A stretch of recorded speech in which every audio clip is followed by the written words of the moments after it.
Good evening, everyone. Today, we're diving into some of the most intense and tragic stories making headlines right now. From a deadly shooting on a college campus to a disturbing arson attack, there's a lot to unpack. Absolutely, A. First, let's talk about the devastating shooting at Florida State University.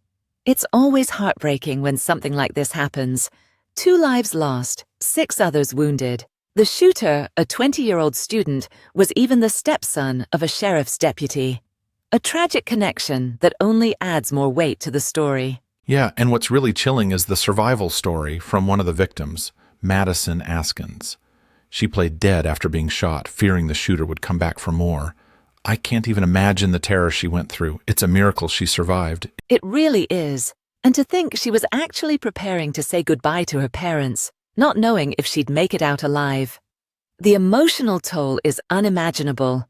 Meanwhile, the suspect, Phoenix Eichner, was shot by police and is refusing to speak. Authorities are still trying to figure out his motive. It's so eerie, especially when you hear about his weapon being his stepmother's former service weapon. How did he get access to it? That's a question that needs answering. It's heartbreaking to think about the families involved, including the sheriff's department. Definitely.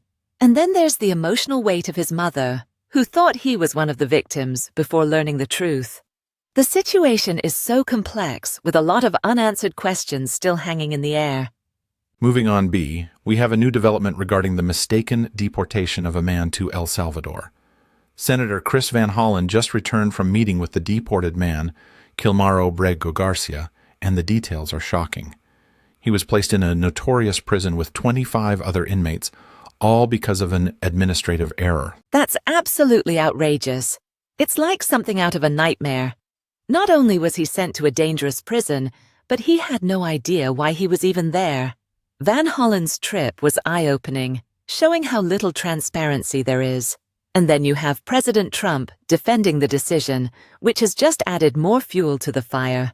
Yeah, and now you have Salvadoran officials who can't provide any clear answers about why he was imprisoned. To add insult to injury, Van Hollen was even accused of staging the meeting with some bizarre photos that were posted online. The whole thing just feels like a series of unfortunate events.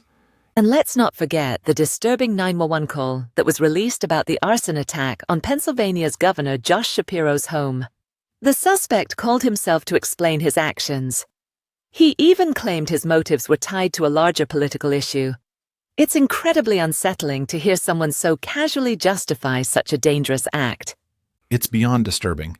This person is on record calling Shapiro a monster and claiming he was targeting the governor for his actions towards the Palestinian people.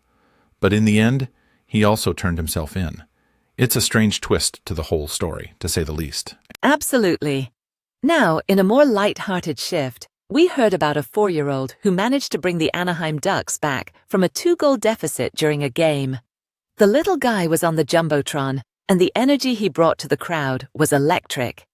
It's amazing. You could feel the whole arena's energy change. He might just be the team's new unofficial hype man.